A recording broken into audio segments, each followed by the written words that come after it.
Hello മച്ചമൻ്റെ S T ന്യൂസിലേക്ക് സ്വാഗതം. അവാർഡുകൾ വാരിക്കൂട്ടി കൊടുമൺ പൂറ്റി അങ്ങനെ മുന്നോട്ട് പോവുകയാണ്. ഇനി നാഷണൽ അവാർഡ് കൂടി മാത്രം ബാക്കി നിൽക്കുന്നു. ഓസ്കാർ വേദിയിൽ പോലും നിറഞ്ഞ സാന്നിധ്യം. ഓസ്കാർ വേദിയിൽ ഇന്ത്യക്ക് ഏറ്റവും വലിയ അഭിമാന മുഹൂർത്തം.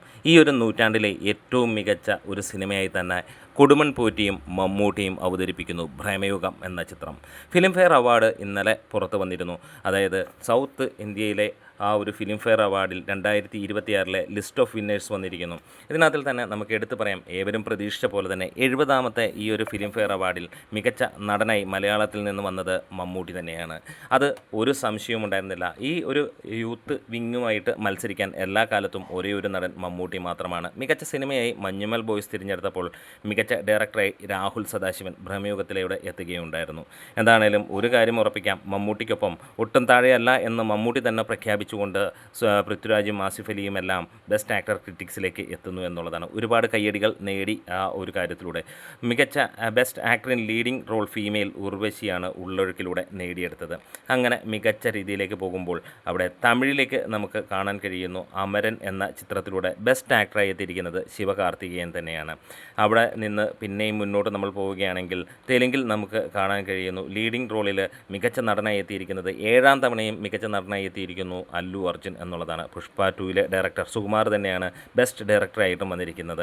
എന്തായാലും അമിതാഭ് ബച്ചനും ഇക്കുറി അവാർഡുമായിട്ട് തന്നെ പോകുന്നു.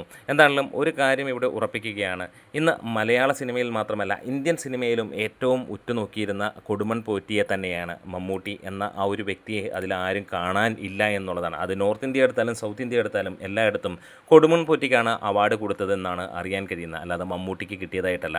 എന്തായാലും 16ാമത്തെ തവണയാണ് മമ്മൂട്ടി മികച്ച നടനായി വീണ്ടും ക്രിറ്റിക്സ് അവാർഡിലൂടെ അല്ലെങ്കിൽ ഈ ഒരു അവാർഡിലൂടെ വരികയാണ്. 70ാമത്തെ ഫിലിം ഫെയർ അവാർഡ് സൗത്തിലൂടെ അങ്ങനെ നിറഞ്ഞ് അങ്ങനെ അഴിഞ്ഞാട്ടം തുടർന്നുകൊണ്ടേയിരിക്കുന്നു. ഇനി വരുന്ന വർഷങ്ങളിലും മമ്മൂട്ടി എന്നുള്ളതിന് സംശയങ്ങളൊന്നുമില്ല. നമുക്ക് അടുത്ത വർഷവും മമ്മൂട്ടി തന്നെയാണ് ഈ ഒരു ഫിലിം ഫെയർ അവാർഡിലും ബെസ്റ്റ് ആക്ടർ കാറ്റഗറിയിൽ ഉണ്ടാകാൻ പോകുന്നതും നേടാൻ പോകുന്നതും എന്നുള്ളത് ഏറെക്കുറെ ഉറപ്പ് തന്നെയാണ്. ഇനിയും സ്റ്റേറ്റ് അവാർഡ് എടുത്താലും അങ്ങനെ തന്നെയാണ്. ആ ഒരു സിനിമ നമുക്ക് എല്ലാവർക്കും കഴിഞ്ഞ വർഷവും അല്ലെങ്കിൽ ഈ ഒരു വർഷം നമ്മളെ ഭ്രമിപ്പിച്ച് വിട്ടിരിക്കുന്ന മറ്റൊരു ചിത്രവുമായി മമ്മൂട്ടി വന്നിരുന്നു. അതിനടുത്ത വർഷവും അടൂരുമായി വീണ്ടും ഞെട്ടിക്കാൻ മമ്മൂട്ടി അടുത്ത സിനിമയുമായി എത്തുകയാണ്.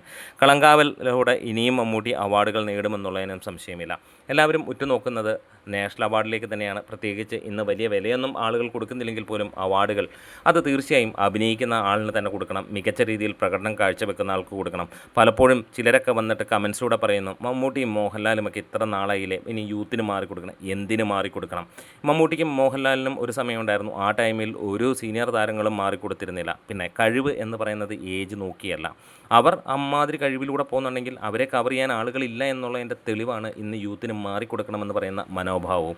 ഈ ഒരു കാര്യം പ്രത്യേകിച്ച് മമ്മൂട്ടിയുടെ കാര്യങ്ങൾ വരുമ്പോൾ ഒരുപാട് പേർ പറയുന്നു മമ്മൂട്ടിയാണ് അർഹൻ, പക്ഷേ വേറെ ആസിഫിന് കൊടുക്കാം, ടൊവിനോയ്ക്ക് കൊടുക്കാം എന്നുള്ള, അവർക്ക് യോഗമുണ്ടെങ്കിൽ കിട്ടട്ടെ എന്നുള്ളതാണ്. അവർ ഇതിന് മുകളിൽ മത്സരിക്കണം. എപ്പോഴും ഒരു കാര്യം, നമുക്ക് എവിടെയെങ്കിലും ഒരു ലക്ഷ്യമുണ്ടെങ്കിൽ അതിനെ മറികടന്ന് അതിന് മുകളിലെത്താനുള്ള ഒരു പ്രചോദനത്തിലൂടെ മുന്നോട്ട് പോകുമ്പോൾ മാത്രമേ വിജയം കൈവരിക്കാൻ കഴിയുള്ളൂ. ഇവിടെ മലയാള സിനിമയിലെ ഓരോ വ്യക്തിക്കും ഓരോ നടനും നടിക്കുമൊക്കെയുള്ള ആ ഒരു മൈൽ സ്റ്റോൺ എന്ന് പറയുന്നത് മമ്മൂട്ടി, മോഹൻലാൽ തുടങ്ങിയവരാണ്. അവർ മികച്ചതായി പോകണമെന്നുള്ള തോന്നലുണ്ടെങ്കിൽ മാത്രമേ അങ്ങനെയൊക്കെ എത്തുകയുള്ളൂ. അങ്ങനെ വീണ്ടും ഹോളിവുഡിലെ മോളിവുഡ് ലെജൻഡ് മമ്മൂട്ടി ഭ്രമയുഗത്തിലൂടെ ഓസ്കാർ വേദിയെ ഞെട്ടിച്ചെങ്കിൽ ഈ പ്രാവശ്യം വലിയ ഞെട്ടലൊന്നുമില്ലാതെ പ്രതീക്ഷയോട് തന്നെ 70ാമത്തെ ആ ഒരു അവാർഡും അല്ലെങ്കിൽ 70ാമത്തെ ഫിലിം ഫെയർ അവാർഡിലെ മികച്ച നടനാകുകയും ചെയ്തിരുന്നു, ആകുമെന്ന് ഉറപ്പുമായിരുന്നു. അങ്ങനെ കയ്യടികളോടെ വരുമ്പോൾ ഇനിയും നമ്മൾ കാത്തിരിക്കുകയാണ് അടുത്ത നാഷണൽ അവാർഡ്.